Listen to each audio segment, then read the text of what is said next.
وعود ليش الطبيب يصرف أدوية كثيرة وما جاي تفيدنا؟ شنو الطبيب ما جاي يفتهم، ما يعرف يوصف الدواء وما يعرف يشخص الحالة؟ مرحبا بكم، وياكم أخوكم الصيدلي الليثي الموسوي. بهذه القناة نتناول مواضيع بسيطة إن شاء الله باللغة الدارجة في سبيل أن نفهم أهلنا وناسنا بالأمور المتعلقة بأدويتهم والمجال الطبي بشكل عام، يعني أمور تثقيفية عن الأمراض وعن الأعراض وعن الأدوية. إذا ما كنت مشترك أتمنى تشترك وتفعل زر الجرس حتى يوصلك كل ما هو جديد. السؤال اللي كثير من الناس تطرحه، ليش الدواء من يصرف عن طريق طبيب أو صيدلي ما جاي استفيد عليه؟ شنو جاي يجرب براسي؟ هل ما جاي يفتهم بالتشخيص؟ هل ما جاي يعرف الشركة الزينة؟ طبعا بعيدا عن انه كل مهنة بيها شواذ وكل مهنة بيها ناس مو ذو اختصاص او توجه باختصاصهم، او كل مهنة ممكن بيها ناس غير متمكنين علميا، لكن بشكل عام الدواء وكيفية صرفه هو يتم عن طريق يصح له ترايل اند ايرور، يعني التجربة والخطأ.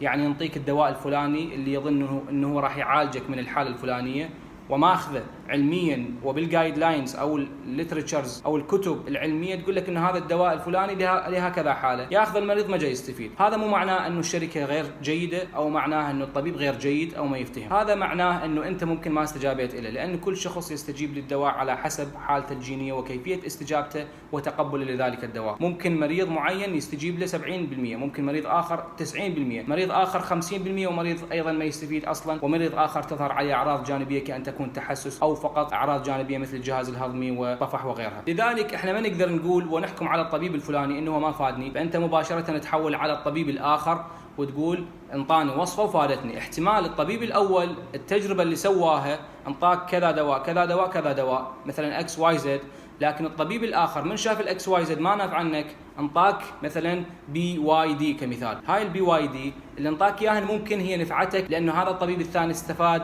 من تجربه الطبيب الاول.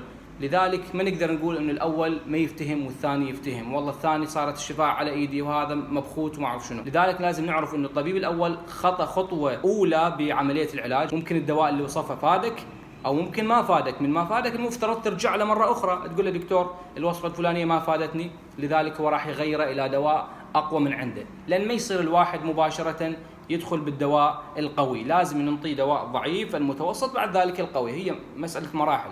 يعني ما يصير نتعداها للقوي مباشره، لانه فيما لو صار عندك التهاب مثلا اقوى من عنده بالمستقبل، شنو اللي راح ينطيك اياه؟ منطيك الدواء القوي بالبدايه، اذا الالتهاب الثاني اللي صار بيك ممكن الدواء القوي اللي انطاك اياه اول مره ما راح يفيدك بسبب وجود المقاومه عليه. لذلك لا نتسرع ونحكم ان نقول فلان طبيب ما يفتهم وفلان طبيب فادني، لانه ممكن الطبيب الاول خطوه خطوه مثل ما قلنا ناجحه وصحيحه بالاتجاه الصحيح، بعد ذلك ممكن الوصفه الاخرى او الزياره الاخرى اللي راح تروح بيها، هسه بعيدا عن كون انه الطبيب يقول لك والله راح ياخذ مني كشفيه او ما ياخذ من عندي فلوس بالبدايه، المهم انه الزياره الثانيه ممكن تقول له دكتور ترى هذا الدواء ما فادني، ارجو ان تغيره، او هذا الدواء سوى لي عرض جانبي كذا ارجو ان تغيره. ان شاء الله هذه الحلقه او المعلومه البسيطه فادتكم، شكرا لكم وفي امان الله.